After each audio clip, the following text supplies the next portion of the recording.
আর না হোক, fact and valid অনুযায়ী, সেই অধ্যাদেশ অনুযায়ী যে গণভোট হয়েছে, সেই গণভোট যে বৈধ, সেই গণভোটকে অবৈধ বলার কোনো সুযোগ নেই মাননীয় স্পিকার।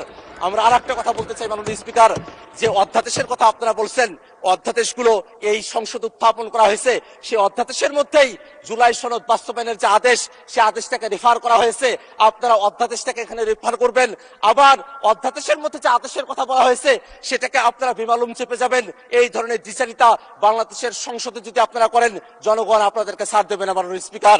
মাননীয় স্পিকার, আর একটা কথা আমি বলতে চাই, যে আদেশের ব্যাপারটা নিয়ে বলা হয়, সেই আদেশ যেই 13 নভেম্বরে জারি করা হলো, সেই দিন সালাউদ্দিন সাহেব, তিনি আমাদের স্বরাষ্ট্রমন্ত্রী বর্তমানে, সেই দিন তিনি ব্যক্তিগতভাবে আদেশের ব্যাপারে তার আপত্তির কথা জানিয়েছিলেন।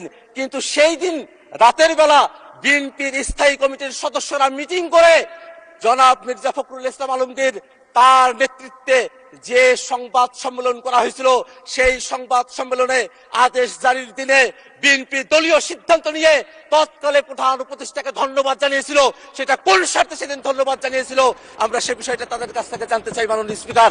আমি আপনার কাছে আর একটা বিষয় একটু খোলাসা করে বলতে চাই, জুলাই সনদের মধ্যে দিয়ে আমরা কি চেয়েছি?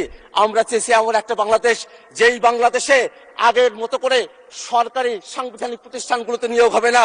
আপনারা যদি নতুন বাংলাদেশের কথা বলেন, আপনারা কি আবার আগের মতো করে নুরুল হুদার মতো একজনকে আপনারা কি নির্বাচন কমিশনার বানাতে চান, নাকি আপনারা সেই 2001 থেকে 6 এর মতো আপনাদের মতো করে সংবিধান সংশোধন করে KM হাসানের মতো একজনকে আপনারা যখন তত্ত্বাবধায়ক সরকারের প্রধান করতে চেয়েছিলেন, তারপরে 17টা বছর বাংলাদেশকে যে সাফার করতে হয়েছিল, সেই ইতিহাসগুলো যে আপনারা ভুলে গিয়েছেন, সেটা আমাদের কাছে বড়ই দুঃখ লাগে মাননীয় স্পিকার।